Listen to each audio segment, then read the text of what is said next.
Hey y'all, how you doing today?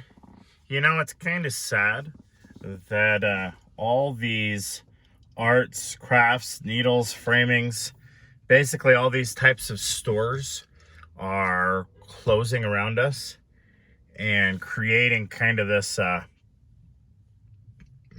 you have to go online to get all your stuff. You can no longer touch it, feel it, smell it, stretch it, see if it. You can no longer do that to a lot of these fabrics that are out there. You have to order it and hope that it is what you wanted to get, because there's a lot of those stores around this area that are leaving. We used to have this one. It was called Porter's, and then AC Moore bought out Porter's, and then AC Moore is now leaving Idaho. So it's kind of sad. Anyway, you guys came for Tom Swift and his submarine. We today are on chapter 6.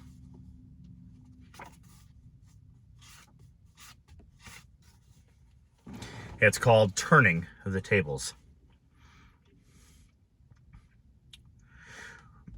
When the young inventor informed his father what he had overheard Mr. Berg saying, the aged inventor was not as much worried as his son anticipated.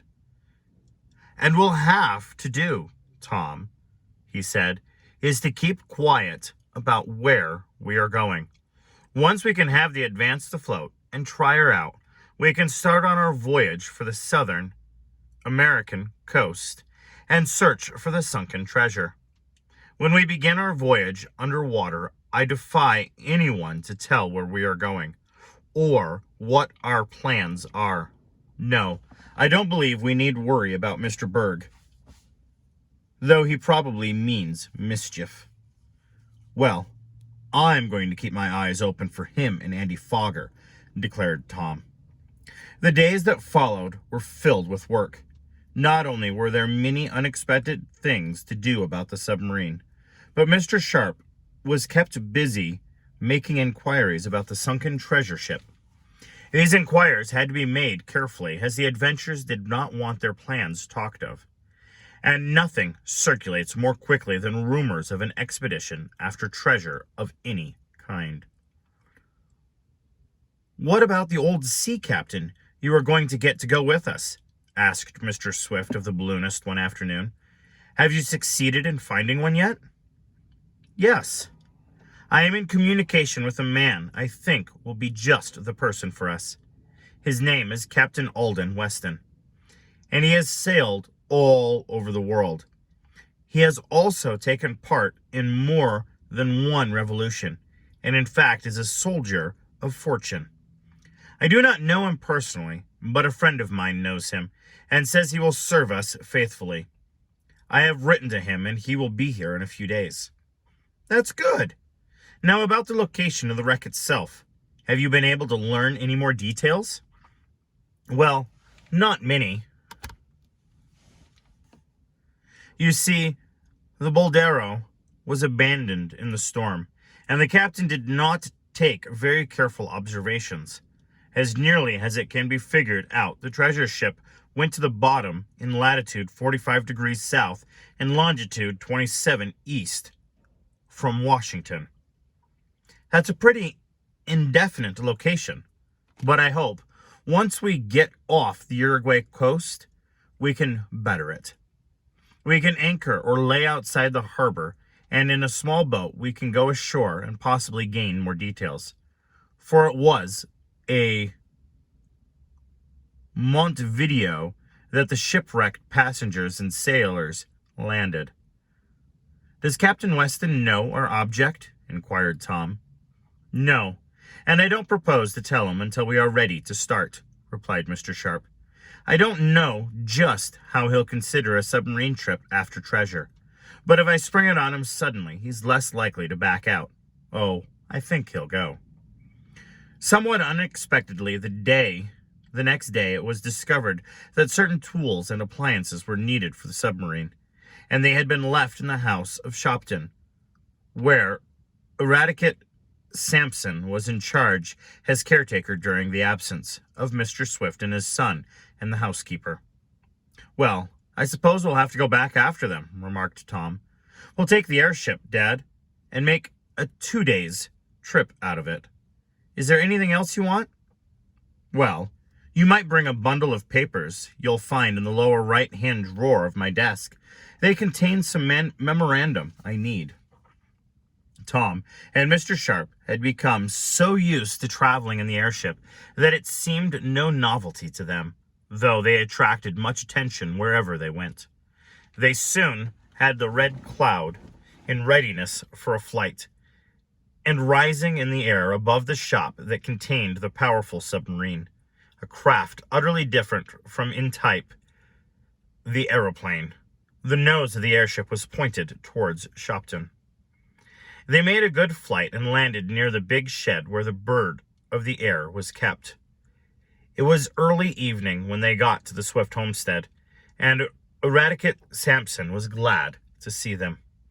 Eradicate was a good cook, and soon had a meal ready for the travelers. Then, while Mr. Sharp selected the tools and other things needed, and put them in the airship ready for the start back the next morning, Tom concluded he would take a stroll into Shopton to see if he could see his friend Ned Newton. It was early evening and the close of a beautiful day, a sharp shower in the morning having cooled the air.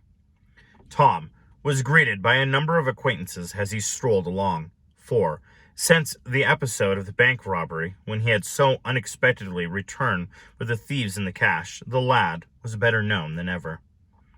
"I guess Ned must be home," thought our hero, as he looked in vain for his chum among the throng of the streets. "I've got time to take a stroll down to his house." Tom was about to cross the street when he was startled by the sound of an automobile horn loudly blown just at his side. Then a voice called, "Hey there! Get out of the way if you don't want to be run over." He looked up and saw a car careering along. At the wheel was a red-haired bully, Andy Fogger, and in the tonneau were Sam Snedeker and Pete Bailey. "Get out of the way," added Sam, and he grinned maliciously at Tom. The latter stepped back, well out of the path of the car, which was not moving very fast. Just in front of Tom was a puddle of muddy water. There was no necessity for Andy steering into it, but he saw his opportunity, and the moment later, one of the big pneumatic tires had plunged into the dirty fluid, splattering it all over Tom, some even going as high as his face. "Ha, ha, ha!" laughed Andy. "Maybe you'll get out of my way next time, Tom Swift." The young inventor was almost speechless from righteous anger. He wiped the mud from his face, glanced down at his clothes, which were all but ruined, and called out, "Hold on there, Andy Fogger. I want to see you." For he thought the time when Andy had shut him in the tank. "Ta-ta!" shouted Pete Bailey. "See you later," added Sam. "Better go home and take a bath, and then sail away in your submarine," went on Andy. "I'll bet it will sink." Before Tom could reply, the auto had turned a corner. Disgusted and angry, he tried to sop up some of the muddy water with his handkerchief. While thus engaged, he heard his name called and looked up to see Ned Newton. "What's the matter? Fall down?" he asked. "Andy Fogger," replied Tom. "That's enough," reported Ned. "I can guess the rest. We'll have to tar and feather him someday and rid him out of the town." "I'd lick him myself, only his father is a director in the bank where I work, and I'd be fired if I did it. Can't afford any such pleasure. But someday I'll give Andy a good trouncing and then resign before they can discharge me. But I'll be looking for another job before I do that. Come on to my house, Tom. I'll help you get cleaned up." Tom was a little more presentable when he left his chum's residence after spending the evening there, but he was still burning for revenge against Andy and his cronies. He had half a notion to go to Andy's house and tell Mr. Fogger how nearly serious the bully's prank at the submarine had been. But he concluded that Mr. Fogger would only uphold his son. No, I'll settle with him myself, decided Tom. Bidding Eradicate kept a watchful eye about the house, and leaving word for Mr. Damien to be sure to come to the coast if he again called at the Shopton house. Tom and Mr. Sharp prepared to make their return trip early the next morning.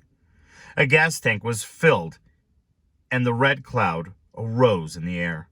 Then, with the propellers moving at moderate speed, the nose of the craft was pointed toward the New Jersey coast. A few miles out of Shopton, finding there was a contrary wind in the upper regions where they were traveling, Mr. Sharp descended several hundred feet. They were moving over a sparsely settled part of the country, and looking down, Tom saw, speeding along a highway, an automobile. "I wonder who it is," he remarked, taking down a telescope and peering over the window ledge of the cabin. The next moment he uttered in startled examination, "Andy Fogger, Sam Snigger, and Pete Bailey," he cried. "Oh, I wish I had a bucket of water to empty on them."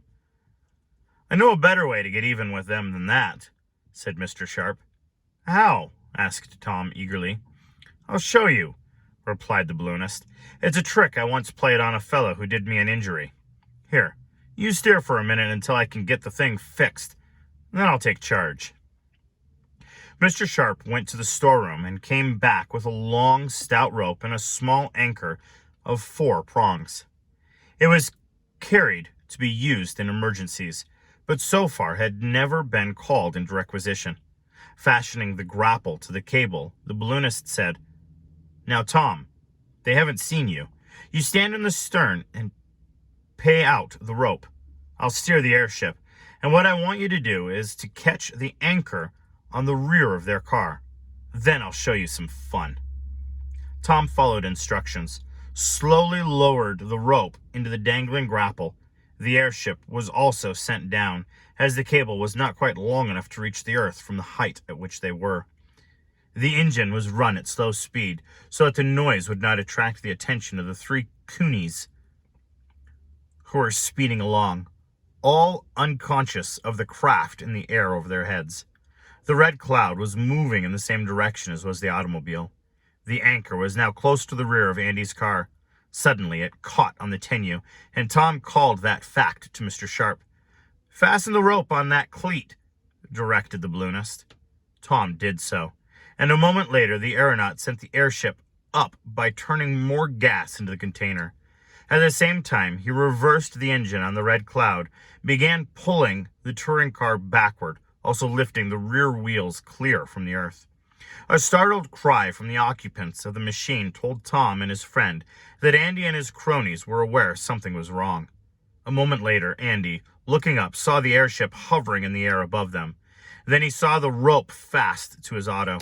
The airship was not rising now, or the auto would have been turned over, but it was slowly pulling it backward in spite of the fact that the motor of the car was still going. "Here!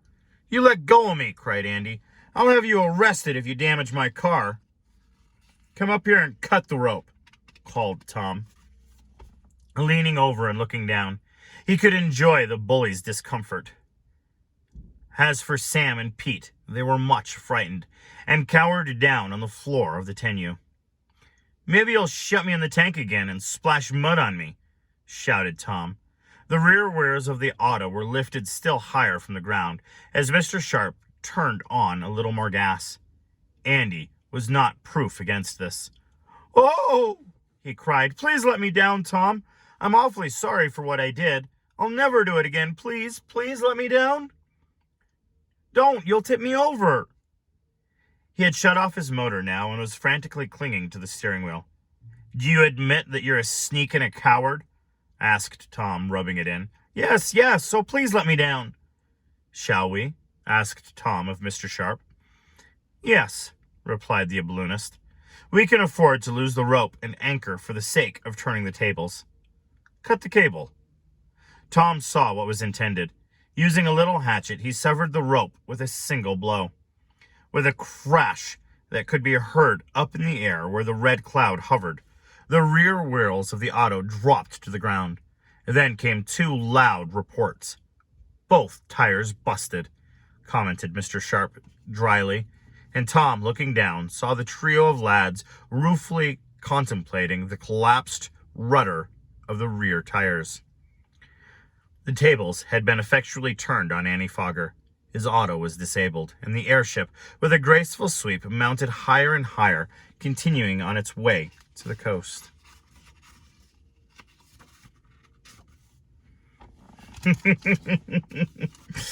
Ooh, that would suck to have your tires boom, boom, blown out from underneath you because you were a jerk, a jack, or whatever you want to call it. But it does serve them right. Anyway, thank you guys so much for tuning in today. You all have a wonderful, healthy, safe, and blessed day.